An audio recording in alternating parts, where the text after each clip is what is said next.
Oke, Assalamualaikum warahmatullahi wabarakatuh. Em, di perkuliahan pertama mata kuliah biokimia, sebagai materi pertama yaitu mengenai pengantar biokim. Pengantar biokim ini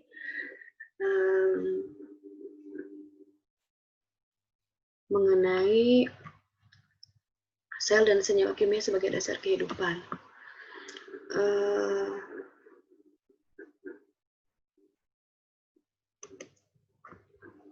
Perlu diketahui bahwa sebelum ke sana, kita lihat dulu seperti apa pengertian dari biokim.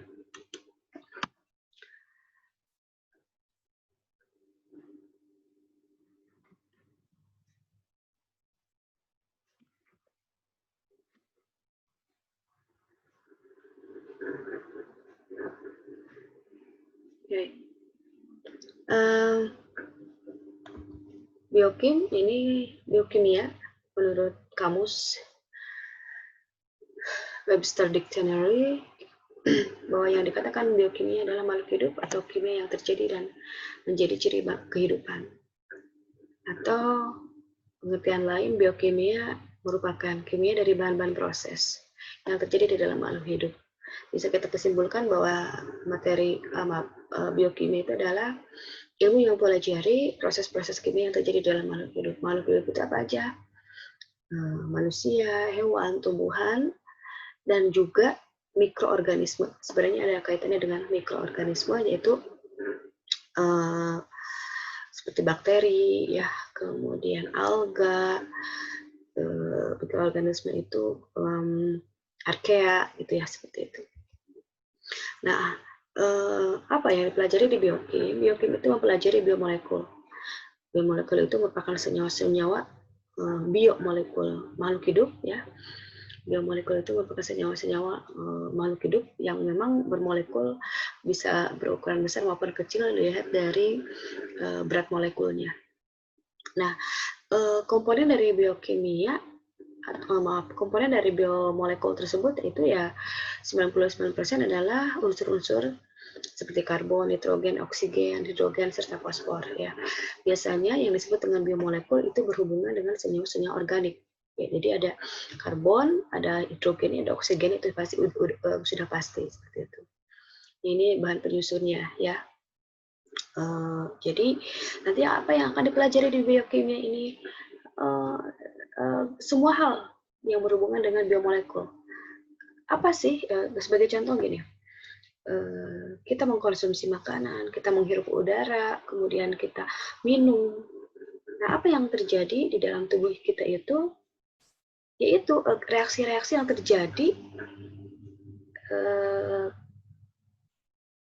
pada asupan yang terjadi di dalam tubuh. Kita mengkonsumsi karbohidrat, kita mengkonsumsi protein, kemudian masuk ke dalam tubuh. Karena tidak terpikir seperti apa gitu ya proses reaksi tersebut gitu. Pada saat kita mengkonsumsi pagi-pagi ini ya teh manis gitu, gula, kenapa kita menjadi sehat, menjadi ada tenaga pada saat kita lapar, kemudian makan, minum, ada tenaganya lagi. Itu dibahas di biokim, di biokimia ini. Kemudian kenapa seorang terjadi dia lapar, kenapa terjadi proses misalnya kelainan kelainan seperti penyakit-penyakit gitu. Nah itu ada hubungannya dan memang ini dijelaskan di biokimia ini, ya. Jadi nanti ini cakupannya luas untuk biokimia ini, ada di mata kuliah di jurusan farmasi, biologi, kedokteran, seperti itu. Ini dijelaskan karena dasarnya dari sini dulu, dari biokim dulu, dari biokimia dulu, ya. Seperti itu. Kemudian ini komposisi dasar tubuh manusia itu ada paling banyak adalah karbon. Kenapa? Ingat, balik lagi ke kimia organik. Kimia organik itu senyawa yang paling melimpah di alam. Kenapa? Karena dia tersusun oleh unsur salah satunya adalah karbon. Ingat, karbon dia memiliki nomor atom 6, elektron valensinya 4. Sehingga empat tangan ini dia bisa mengikat empat unsur gitu. Atau dia bisa mengikat 4 hidrogen seperti itu, berbeda dengan unsur lainnya, sehingga memang komposisi di dalam tubuh manusia, makhluk hidup, karbon paling banyak gitu. Dan memang dari makanan pun mentega, nasi, daging, unsur karbon ini paling banyak gitu ya, sekitar 50%. Ada unsur lainnya, kemudian ada unsur makronya juga ya, unsur seperti mineral. Nah, nanti akan dibahas seperti apa itu asam amino, apa itu karbohidrat, apa itu lipid, itu akan dibahas seperti di selanjutnya ya. Nah, kemudian apa saja yang dibahas di dalam biokimia ini? Biokimia terutama apa namanya itu biomolekul kompleks penyusun tubuh ya. Ada protein, kalau DNA mungkin itu nanti dibahasnya di biologi dasar ya, saya yakin di biologi dasar udah, jadi saya tidak akan membahas DNA, RNA ini, tapi saya lebih ke protein, karbohidrat, vitamin, kemudian enzim, itu nanti ada kaitannya biokimia, kaitannya karbohidrat dengan enzim, bagaimana protein gitu. Contoh gini, biokimia itu menjelaskan dari mulai masuk makanan, misalnya mengkonsumsi gula. Gula itu jenisnya apa? Misalnya gula pasir itu jenis kelompoknya apa? Pada saat masuk kemudian pada saat masuk ke dalam tubuh, diprosesnya seperti apa? Kemudian nanti gula yang sudah masuk dihasilkan oleh tubuh itu akan proses seperti apa juga di dalam tubuh, hasilnya nanti apa gitu. Nah, itu yang akan dibahas. Karbohidrat yang masuk, protein yang masuk, enzim kemudian yang ada di dalam tubuh seperti apa kerjanya. Kenapa ada enzim? Kenapa kita butuh enzim? Kenapa manusia butuh vitamin dan mineral? Seperti itu ya. Itu akan dibahas ya. Kemudian ada glikogen, lipid, lemak, seperti itu juga dibahas. Ini sudah tadi ya. Nah, ikatan kimia, kalau ikatan kimia sih saya nggak akan terlalu bahas banyak, karena memang ikatan kimia artinya apa gini, bahwa molekul itu tersusun oleh unsur-unsur, ya, di mana unsur-unsur itu saling berkaitan, saling bergabung, dibentuk oleh siapa? Oleh ikatan kimia, seperti itu ya. Ini saya kan nggak akan terlalu bahas ini. Ini ada di kimia dasar. Kemudian pengantarnya juga itu adalah nih sel dan senyawa kehidupan. Ini sebenarnya udah dibahas ya di biologi dasar, pasti ada mengenai sel itu. Apa hubungannya biokimia ya? Biokimia dengan sel dalam tubuh kita. Terbayang tidak bagaimana karbohidrat itu diproses di mana? Di darah kah? Di tulang kah? Atau di mana? Berapa jumlah sel? Di dalam sel ya. Kemudian sel itu untuk apa fungsinya? Nah, ini kembali ke pengertian bahwa sel itu adalah unit terkecil dalam suatu kehidupan. Ingat, jangan membayangkan bahwa dalam tubuh itu cuma ada satu sel, tidak. Miliaran sel dalam tubuh. Nah, di dalam satu sel ini, setiap sel itu dia hidup.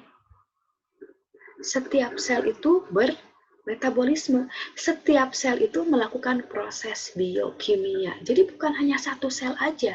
Kalau ada 1 miliar sel, artinya bahwa dalam sekali waktu itu miliaran sel itu sedang mengalami proses biokimia. Contoh, saya mengkonsumsi teh manis. Di dalam teh manis itu ada 1000 molekul glukosa. Ada 1000 molekul sukrosa. Ya.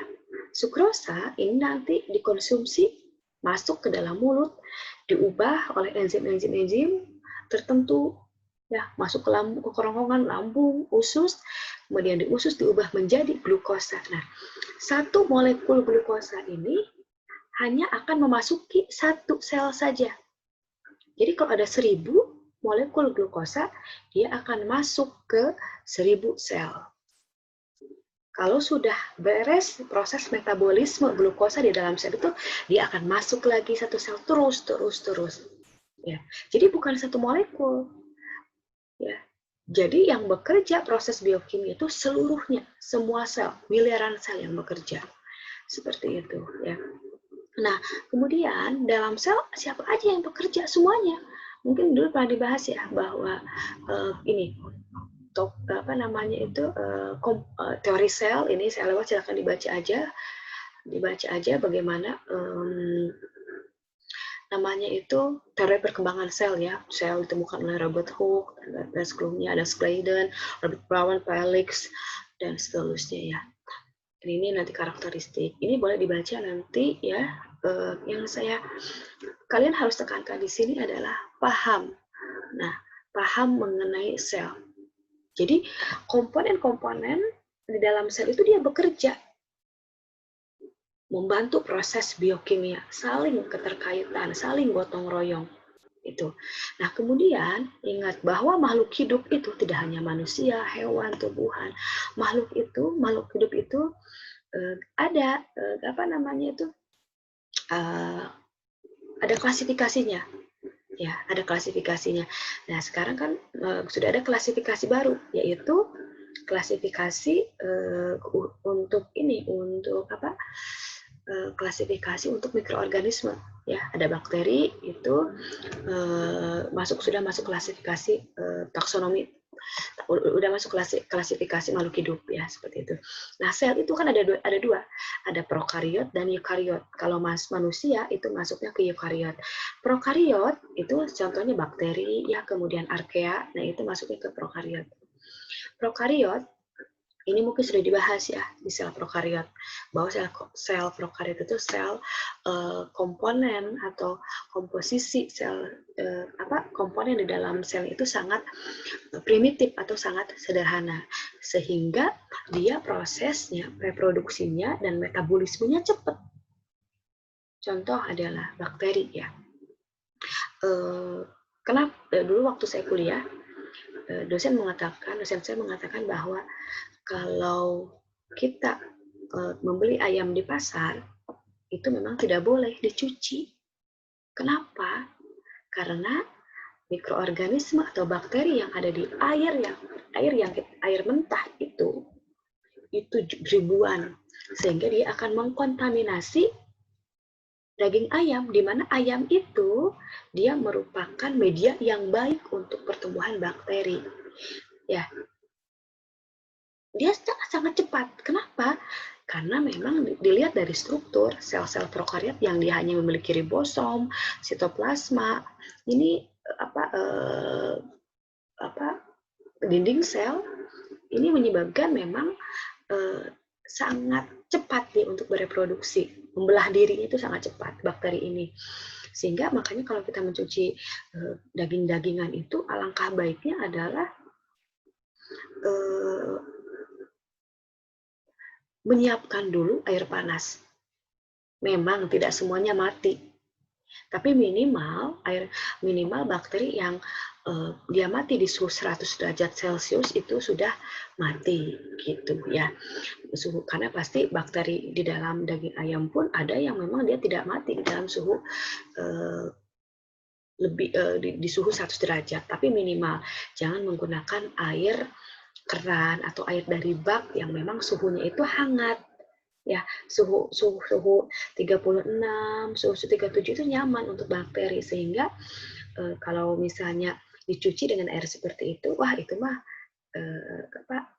media banget untuk si bakteri cepat tumbuhnya, sehingga memang menyebabkan si daging tersebut itu cepat baunya walaupun sudah dimasak gitu. Nah, ini nanti boleh dipelajari, ini komponen-komponennya pasti sudah ya di biologi dasar gitu. Kemudian sel kariot itu ada tumbuhan dan manusia. Perbedaannya adalah pada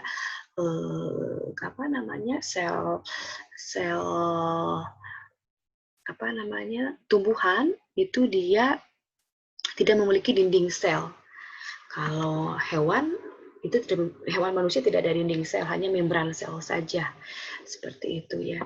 Sehingga ini kenapa banyak peneliti itu lebih nyaman misalnya di bioteknologi lebih nyaman meneliti bakteri karena memang lebih gampang untuk mempelajari komposisi dari komponen-komponen sel bakteri, contohnya untuk mendapatkan enzimnya lebih mudah, kemudian efektif waktunya, kemudian biayanya lebih ringan dibanding dengan tumbuhan gitu ya.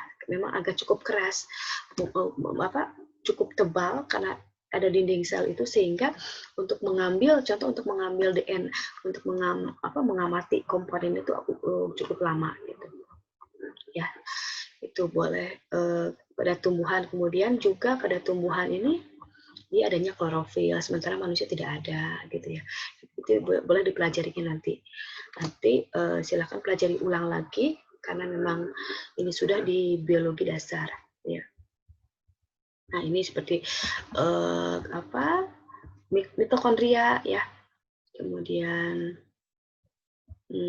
nah ini ada di bagian sel ada nukleus ya. Di nukleus itu di sana ada inti sel, di mana inti selnya ini tempat kromosom. Jadi DNA, contohnya DNA itu ada di bagian inti sel, di nukleus paling dalamnya ada kromosomnya gitu ya.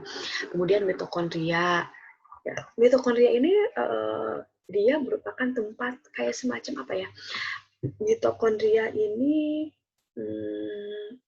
bahan bakarnya. Karena di mitokondria ini tempat dihasilkannya nanti energi ATP. Nanti pada saat proses metabolisme senyawa biomolekul itu diproses di mitokondria, nanti dihasilkan ATP. ATP inilah adenosin trifosfat inilah yang digunakan diubah menjadi energi yang digunakan untuk aktivitas kita sehari-hari. Ini saya pagi-pagi ini lemas, kemudian bangun tidur gitu ya, butuh sarapan, lapar, mengkonsumsi teh manis, anak saya nangis ya. Anak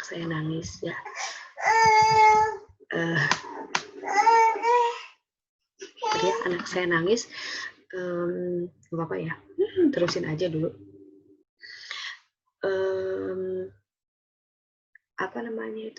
Mitokondria ini sebagai tempat bahan bakar menghasilkan energi gitulah ya.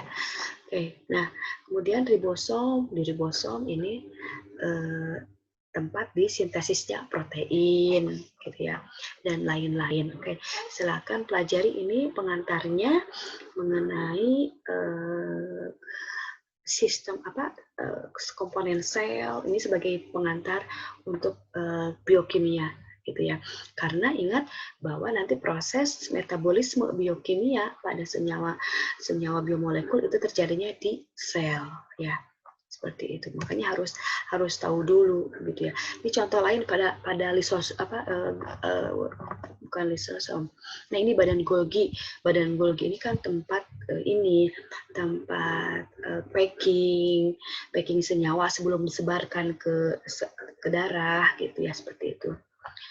Ya, di lisosom ini organel ya yang kalau ada zat asing masuk kemudian tidak dikenali dan dikenalinya sebagai zat asing yang berbahaya, nanti dia akan dihancurkan oleh enzim hidrolitik dan seterusnya ya.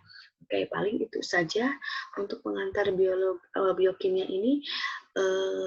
Silakan di e-learning dikerjakan kuisnya. Kalau ini tidak usah, yang di e-learning saja yang mengenai pengantar biokimia. Terima kasih. Assalamualaikum warahmatullahi wabarakatuh.